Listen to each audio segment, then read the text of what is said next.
I've seen images that haunt my thoughts late at night. A drowning cemetery in southern Alberta, Canada. Imagine over 10,000 bones belonging to a single species, all crammed together in one place. It tells a story of a sudden catastrophe, a moment of natural horror frozen in time. The tragic protagonists of this story are the Centrosaurus, medium-sized herbivores that lived during the late Cretaceous period, around 76 million years ago.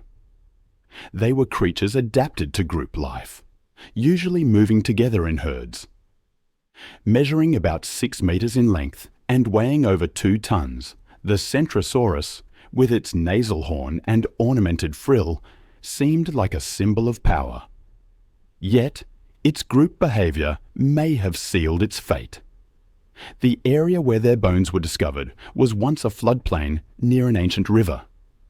On that fateful day, rain fell in a torrential downpour, quickly transforming the familiar territory into chaos. Mud, raging currents, despair. The saturated ground began to collapse. Caught by surprise, the Centrosaurus tried to flee, but the mass escape only led to more destruction. Those at the front were the first to fall, many trampled by their panicked companions. Others were swept away by the force of the flood, dragged into lower areas and buried alive by the mud. Some, the younger or already weakened, simply couldn't keep pace with the herd. Death was swift for some, slow and agonizing for others.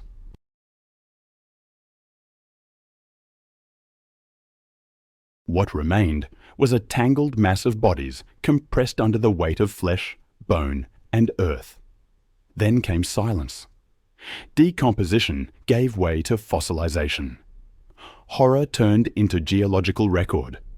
Millions of years later, humans would excavate that soil with brushes and spatulas. Paleontologists would reveal to the world an unprecedented discovery: more than 10,000 bones in a single location. The scientists' interpretation was immediate. This wasn't the result of deaths occurring over generations. This was a single event, a sudden catastrophe that wiped out an entire herd. The uniformity of the fossils, the lack of erosion on the bones, and the absence of signs of predation confirmed it. Everything there screamed urgency, desperation, tragedy. Now imagine another scene, a creature vastly different, but also bearing the marks of a dark past. Picture an animal more than 9 meters long, weighing between 6 and 12 tons, slowly walking across the plains of a lost world. In this specific fossil, what caught paleontologists' attention was not just a well-preserved skull, but perforations located in vulnerable areas of the facial bone. When analyzed, the perforations revealed a specific pattern: a curvature, a spacing between the marks, a depth compatible with only one living creature of that time, Tyrannosaurus Rex. The powerful jaws of this predator could exert a force of more than 5 tons, enough to crush bone and tear away entire chunks of flesh.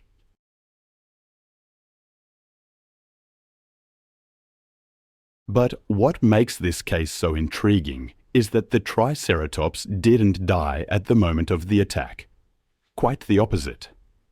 The bone surrounding the perforations shows clear signs of irregular growth, a biological reaction to the body's attempt to heal, an inflamed type of bone callus, typical of infection. The Triceratops survived.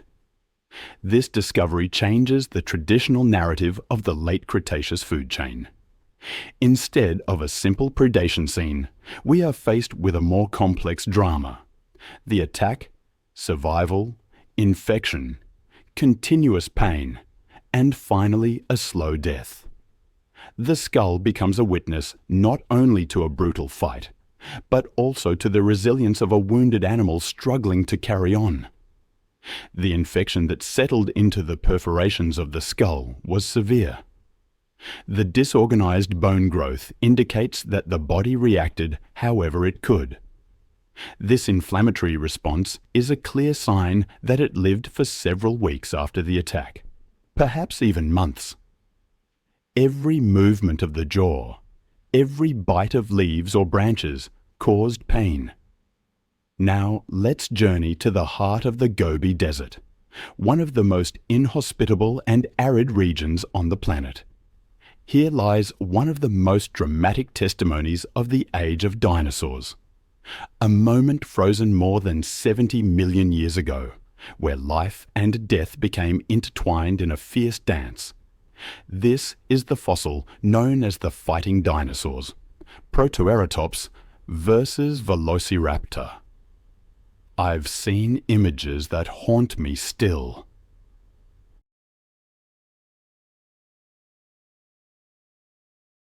A Velociraptor, forever frozen in the act of driving its sickle-shaped claw into the neck of a Protoceratops. The herbivore, equally fixed, jaws clamped on the attacker's arm. No victor, just mutual death, preserved in sand rich with minerals. Time itself seemed to pause, recording the raw ferocity. Then there's the story of Pex Rex. In Montana, about 66 million years ago, a Tyrannosaurus Rex met its end in a shocking way. This fossil, also known as MO980, tells a story unlike any other. Scientists discovered a massive puncture wound in the T-Rex's neck, precisely where vital arteries, the trachea, and crucial muscles were located. It was as if a spear had been driven with devastating force into the animal's vital systems. But this spear wasn't metal. It was bone, the horn of a Triceratops. A close-quarters confrontation, a decisive strike, a hunting attempt gone wrong. The greatest terrestrial predator became the prey. Bone fragments around the puncture suggest the impact was deep, piercing soft tissues, blood vessels, and likely the trachea. There were no signs of healing, meaning the blow was fatal. This fossil was discovered in 1997 by a geologist named Bob Harmon and nicknamed Pex Rex in honor of Louis Peck, the owner of the ranch where it was found.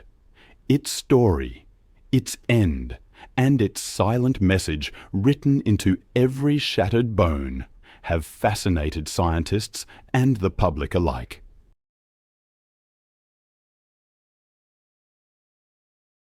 In many parts of the world, paleontologists have unearthed dinosaur cemeteries, skeletons tangled together, as if the animals died trying to escape. These sites reveal moments of prehistoric life frozen in time, not in isolation, but in community. Entire dinosaur families, from juveniles to adults, preserved side by side, their deaths bearing witness to collective panic. These weren't natural deaths, isolated or spread out over time, but sudden catastrophic moments when nature turned against its own with devastating fury. In China's Yixian Formation, groups of Psittacosaurus, small bipedal herbivores, have been found piled together in layers of volcanic sediment, buried alive by ash from a sudden eruption.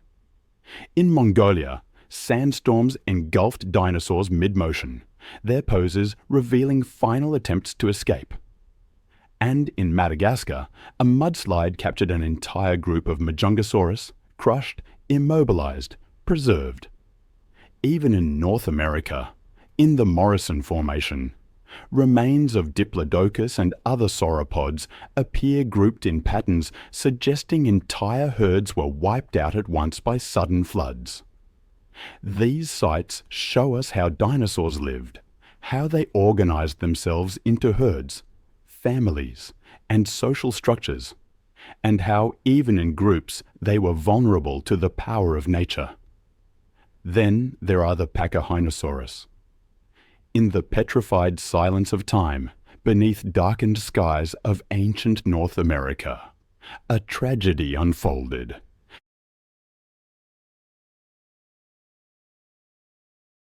The fossil of this particular Carnotaurus told a story beyond strength, a story of pain and perhaps defeat, the unhealed fracture in its jaw. It was severe, compromising the entire side of its mouth. It would have affected its ability to hunt, to feed, to survive. The paleontologists who studied it immediately saw the severity. It wasn't a superficial fracture, it was a major rupture. There was no sign of healing, as if it had occurred only days or hours before death. The grim hypothesis? Starvation. Unable to fully open its jaw, it slowly wasted away. Imagine the suffering. Every bite, every movement, sending waves of pain through its body. A predator reduced to a shadow, pushed out of territorial disputes, abandoned by its prey. And finally, the Tyrannosaurus Rex, the tyrant lizard king. Even kings face challenges. A fossil discovered in Montana revealed something unprecedented. Bite marks on its bones made by another Tyrannosaurus Rex. The tooth marks matched the robust dentition of another tyrannosaur. What does this mean? Cannibalism? A territorial dispute? Or simply a meal where opportunity outweighed restraint?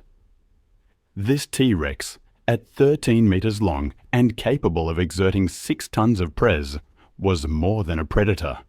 It was a bone crusher. I've always been fascinated by what teeth can tell us. Not just about diet, but about the very lives of creatures long gone. And when those teeth belong to a Tyrannosaurus Rex, the story they tell can be quite brutal.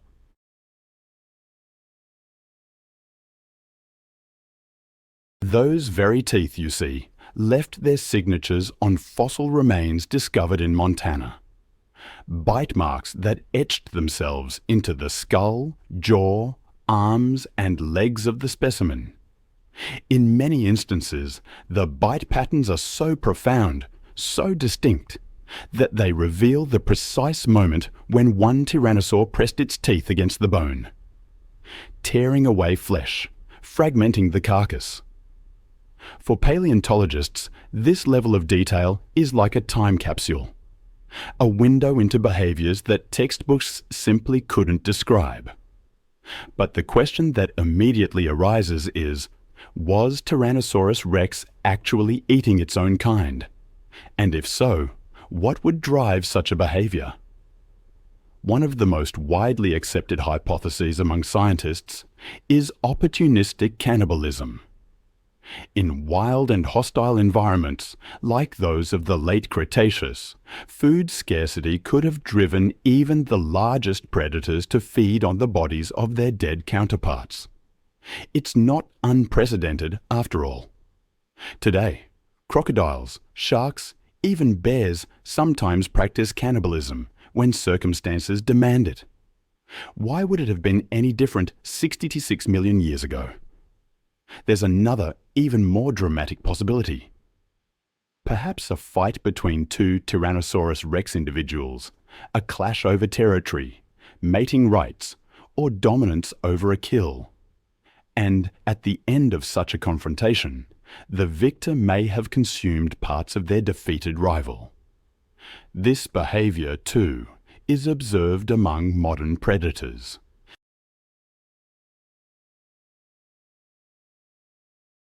Wolves, for example, sometimes kill members of rival packs and then feed on them. In this scenario, Tyrannosaurus Rex ceases to be merely a killing machine and becomes an animal with complex social behaviors, where extreme actions were sometimes necessary.